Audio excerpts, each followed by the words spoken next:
Hey there YouTube, I'm Yukitsu, this is the Yukitsu Times, welcome to my channel, welcome to more League of Legends. This is another ranked promotions match, so I basically skipped all of the 5 games that it took for me to get to promotions because I got there really quickly and ended up top lane Riven in a game where we had a troll Fiora. So yeah, not necessarily an auspicious start to the whole thing, but you'll see this as it goes on. So we've got Fiora, who's hypothetically support-ish, kind of not willing to actually be a support. She spends most of the game trolling and dies a couple times. She's threatened to feed in lobby, so you know, I think everyone reported her. It was just going to be one of those particular games, and yeah, I mean, that's sometimes how your promotion matches go. But anyway, we're Riven top lane, we're up against Olaf. Now, this actually has me really nervous because I've never played against Olaf top. I picked Riven because she's probably one of my most comfortable top lane champions. That's the one that I know how to use best, but honestly I've never played against Olaf before, which is kind of strange because I've played top lane quite a bit. I guess it's just because he's not very popular, but he used to be. I think back when he was popular I played mostly support and mid lane, so that might explain that. So we ended up in a particular match where I'm going to screw up a lot. I'm going to just not play this very well until I sort of get into my groove here, and you're going to see that fortunately I'm in Silver League, so the Olaf player is not very good either, and does not play this very well either. He doesn't do anything stupid like I do, because I do some really stupid things.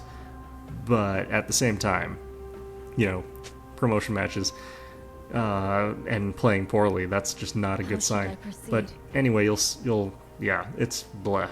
Anyway, so Olaf, I wasn't really sure how Olaf plays or what he does. I kind of know what his abilities are, but he's not a champion that I personally play myself. I kind of figure, you know, okay, let's try going a little bit aggressive on him. Let's get some of our poke in, see how that works, and we'll see how that goes. Unfortunately, he just picks up his axe, walks around, picks up his axe again, and gets a bunch of auto attacks. And yeah, at that point, I'm kind of in trouble already, so I'm just chugging back my potions. But, you know, he's taking some damage as well, but the thing I'm looking at this point is his hit mana bar, sorry. And I'm just like, okay, well, maybe if I can outlast his just nonsense with that mana bar issue, I might be able to do okay in lane. But at this point in time, he knows that I can't really do anything, so he's conserving his mana. And there I use flash. I don't know. Like I said, I'm just nervous because this is one of those promotional ones. Which, for those of you wondering, it's like, why am I not using a live recording of this? It's because I just feel like it's a bit distracting when I'm playing in ranked games, so I kind of just didn't want to. At this point in time, you know, I already am feeling pretty bad about this particular game, so I just didn't want to record it live, and instead recorded it. Put the voice in afterwards, basically. That's what I'm doing here, so either way, you know, he pushes me right to tower, which I think is a mistake. He could have frozen and I would have been screwed, but instead, you know, gives me an opportunity to soak up some HP at least and farm a little bit, although I'm not last hitting very well at all. Managed to get a couple of them, but I mean, you know, and there again I shield a little bit too late, but at this point in time I've got my full combo, so I can actually put out a little bit of damage on him, although while I'm retreating he just throws an axe again, and he's started cloth by pot, so he has a very easy time healing up without worrying about it. He's also Olaf, so he naturally has lifesteal, if I recall. So over here, you know, he throws an axe at me, stops my recall. I go all the way back to here, which sucks, but you know, that axe has a lot more range than I thought it did. But yeah, we go back, we grab ourselves some longswords and some potions, and I figured to myself, okay, well, I'm not going to be able to do this by farming, and my strategy at this point was just, okay, I have to try and fish for a kill. That's basically all I can do here. I'm not out farming him. If I can get into a position where I can deal really good damage to him, I'll just try and all-in kill him, and that should give me an opportunity to at least be in the lane here without having to do anything too stupid. And you're going to see me going back fairly early a bunch of times just because I don't want to risk getting killed here. It's a lot harder for me to come back than it is for him, because Olaf has some sort of anti-snowball mechanics into his kit where he's useful late game if he can just ult and walk onto our carry. I don't have anything like that. I have to actually play fairly well and get those items for the late game. So I have to play... If I get killed a whole bunch of times by Olaf and get buried completely, then I'm just really screwed. Yeah, so that's the sort of situation we're in here. Anyway, Olaf, you can see that he came off worse in that trade, and we're in another situation. I can go in for another trade. Although those axes, just the cooldown on those is ridiculous. Still, I'm looking for an opportunity to just go all in on him, and you're going to see me going in here pretty hard. I don't think I can go all in here because I did a lot more damage than I thought I was going to. Honestly, I thought he was going to lifesteal a bunch more of that back. But in any event, you know, now he's sort of pushed to tower. He's very low on health. I'm fairly low on health, but you're going to see me popping a potion, and now I'm really fishing for an opportunity to jump on him. If he gets into sort of the lane and tries to farm up, you're going to see me just jump right on his face, and that's about what I'm going to do here. So yeah, he goes in for this last hit, and I'm just like, okay, I can get a kill here. I ignite, just use my combo on him and get the kill. And that's basically that. And this doesn't put me far enough ahead that I can confidently say that I'm just always going to be able to win in this lane. But it does give me a huge boost, and especially in confidence. You're going to see me playing a little bit crisper. I'm still not going to be able to farm, but I'm going to be playing much, much crisper at this point in time. So yeah, he teleports back in. I'm too low at health, so I have to run away. That's fine. I would like to have had a little bit more money before I ran away, just because, like, you know, it's not that much that I came back with, but it is enough to get that brutalizer, which is another advantage in lane. As well as some potions, if I recall. I don't remember if I get any. I think I get, yeah.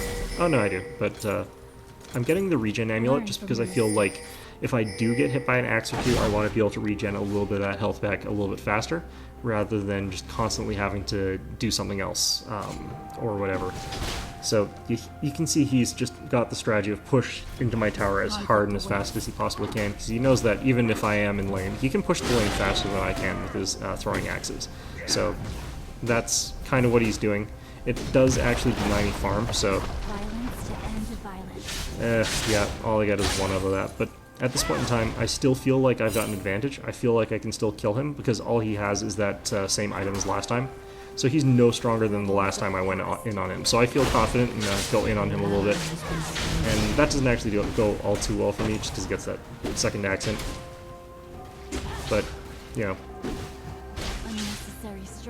At this point in time, he has to sort of respect me a little bit more. So you can see he's walking around the long way. He's not trying to kill me around river. He's not trying to lure me into fight there. And yeah, things sort of are going to swing around a lot. Once he misses that axe, he's down it for long enough. And if he misses twice in a row, you know, I just go in for a little bit of chip every once in a while. I thought I got him with that stun, but I just go for the last hits there because I'm like, you know. But I probably should have turned around and fought him there, but it doesn't really matter. Anyway, he's pushed under tower now again, because, again, he's too afraid to sort of last hit near me. And at this point, I know that if I use my ults early enough, I could probably actually kill him. So I'm actually waiting for that moment where my health is recovered just enough, and then I'm going to go sort of jump on him. And once he misses that axe, that's my cue to go in, because that's a lot of his damage.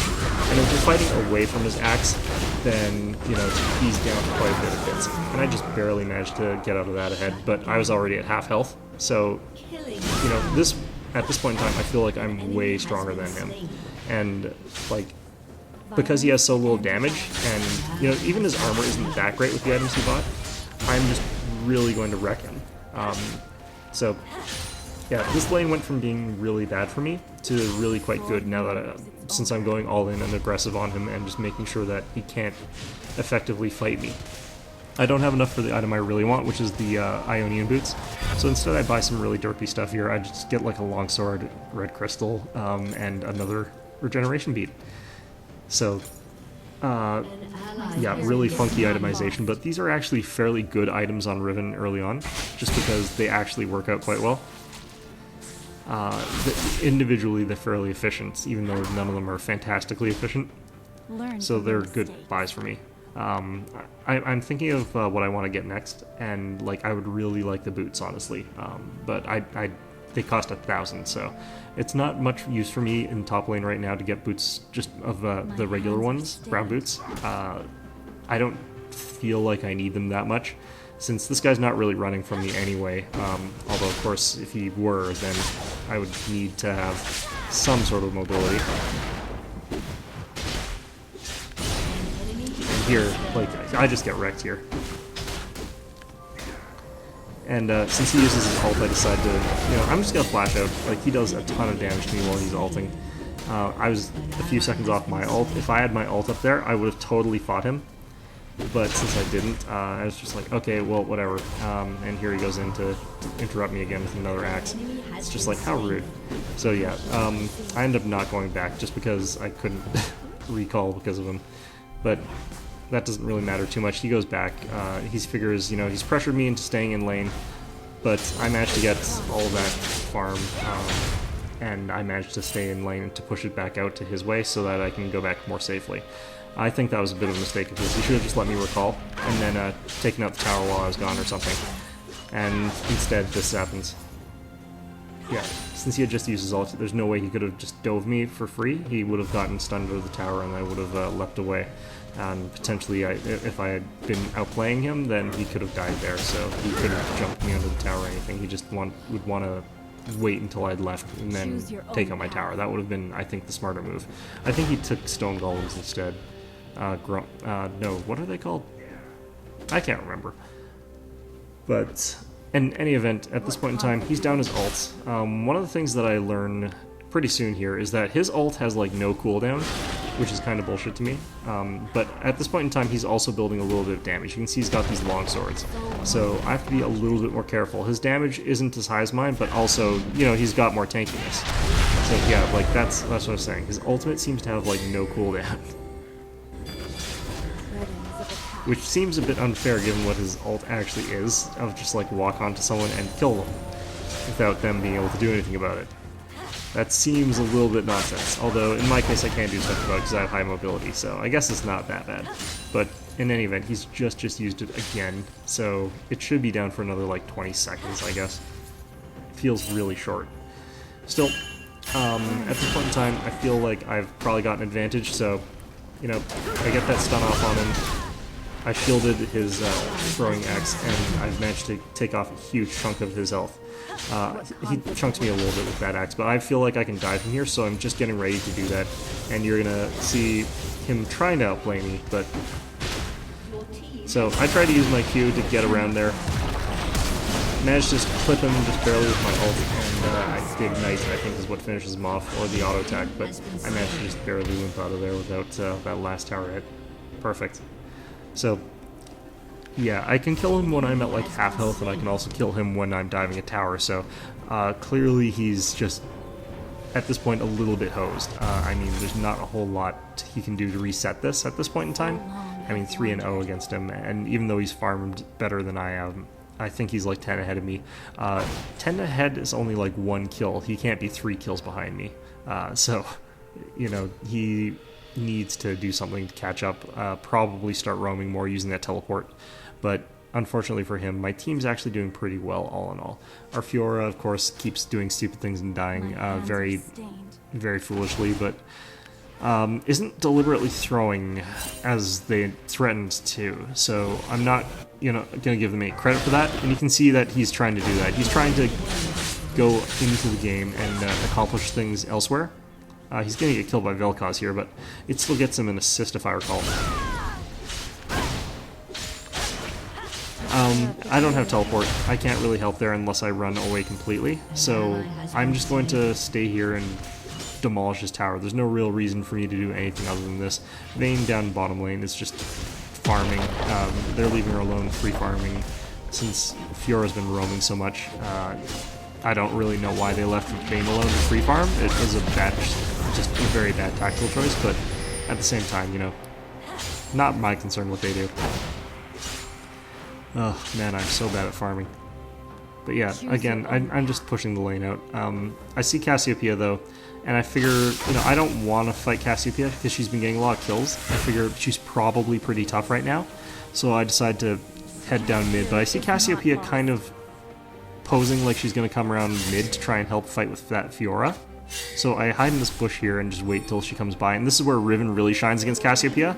It's, like, I dodged most of that first poison, and I dodge her ult, and then just finish her off like no problem. I probably should have taken red buff there, but I honestly wasn't too sure where the rest of their team was. I knew some of them were dead, but I didn't realize that all of them were bottom. Doesn't really matter. I don't need red buff that much. And yeah, Vel'Koz is just schooling them. It's pretty great.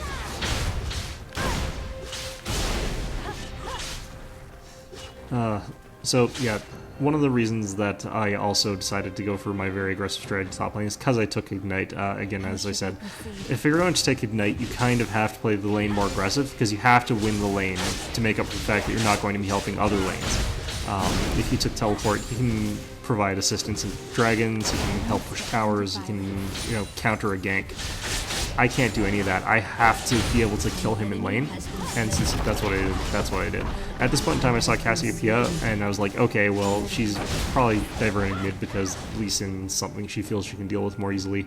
But then I saw Mundo, and I'm like, okay, no, they're going down there so they can flank me, so I made sure to run away fairly early there. If they had come from a different angle and made it so I couldn't see them coming, then they probably would have killed me, but since they didn't, you know, plenty of time to escape. Anyway, working on the Black Cleaver first. The reason I decided in the end to go for the Black Cleaver instead of the Ravenous Hydra is because Olaf was getting armor and I didn't want to give up my advantage in top lane. I wanted to make sure that I was continually pounding him as best as I could up there when I could. And if I had gotten the Tiamat, it doesn't provide the same sort of damage against somebody who's building armor, although he hasn't got a lot yet. But it definitely feels like in his mind he wants to go armor. You can see he's got 2 more cloth armors. His damage is basically gone. Like, he doesn't... That basically tickled. So, at this point in time, he can't really fight me. He leaves top lane. This gives me plenty of opportunity to try and push out to their top lane tower. I mean, at this point, I can probably take on any one person on their team, just because I'm so strong right now. But at the same time, you know, if I get caught out of position a little bit, it could go very, very poorly for me. So here we end up in this really awkward situation. I'm on the wrong side of this, and Olaf sort of manages to catch me off guard from that push. Although he just does a little bit of damage, and I managed to clip him back. It's still pretty bad. But in any event, we still decide to initiate here. Vel'Koz uses his laser. At this point in time, I just want to get on Varus, because he's sort of there damage. And you can see that I managed to get on him, and thankfully Vel'Koz was killing everybody else behind me. If he hadn't, then I would have definitely been just completely dead there. So, you know, kudos to Vel'Koz. It was a really good play that he did. Of course, if I hadn't jumped in there, we probably wouldn't have been able to kill Varus, but I don't think that he was in any position to fight back anyway, so it's not like that really mattered all that much. I could have probably just stuck top lane, and it would have ended up being the same. Still, you know, it was like 4 for 1 or 5 for 1 or something like that. Hopefully, you know, I kind of wonder what's going on with their team, because we basically have an AFK team member. And, like, the thing's, Cassiopeia is not doing too poorly. She was on a pretty good kill streak earlier on in the game. She's fallen off now, but she had a pretty passable kill streak. Blitzcrank is not doing terribly, like, he had a lead bottom lane. Vayne isn't really contributing to these team fights because she's not in them. And Lee Sin is actually quite good, but their jungle... Their Mundo is not actually doing a whole lot, but he's not terrible either. So, like, the fact that they outnumbered us so much should have been enough of an advantage. I don't think that I was the decisive factor, but maybe I actually was providing a lot more damage than I'm giving myself credit for. But yeah, I actually probably was. But all in all, you know, at this point in time, I decided I don't want to fight both Olaf and Mundo at the same time. They just represent too many hit points. I come down here and decide to help Fiora out. I was going to help bottom lane out, but Fiora ends up just almost killing Cassiopeia, and then she gets clunked by Cleaver and dies. I decided not to follow up on that just because I don't want to fight Mundo and Olaf, and I figured they're probably both there. So I take the safe route back home, back up to top lane. Man, this game is just such a really bad one. But I'm 6-0. I've not caught up in farm really. It's still pretty atrocious. Like, at this point in time, I should not only have 110 farm. That is like half of what you should have at this point in time. So yeah, I need to work on that, I guess, but still, I managed to get all those. I don't know. just a matter of context, I guess. So, yeah, at this point in time, you know, just pushing out lanes as best as I can. This tower's almost down already, so I might as well take it if I can. But I don't know where anyone on the enemy team really was. I saw Blitzcrank show up on the bottom lane over there, but what you're going to see is sort of people coming to try and counter me. Cassiopeia lands a slow on me, that sort of ends my charge. I can't really kill her that effectively if she slows me, because it's going to be a little bit harder to get on her. I hope that she comes around again, so I hide out in this bush a little bit, but you're going to see something really awkward. This is a really bad position and really bad play by my team, so I get sort of caught out by Blitzcrank, but I just leave. Like, there's no problem just walking out of there pretty much full health. Vel'Koz is up here though, so I figure we can probably turn and fight this. Lee Sin was coming up to help me, but he gets caught by Varus and Olaf, and I take some trip damage from Cassiopeia while I'm wandering around here. So we managed to get a really great ult off, and I managed to get the stun off, as well as some hits. So the combination damage from those things just basically melted most of the team, and like, while we die, Lee Sin and Fiora can go in and finish off, and that is the game. So that, yeah, is my first promotion match for Silver 3. I hope you found it enjoyable, and as always, I hope to see you all next time.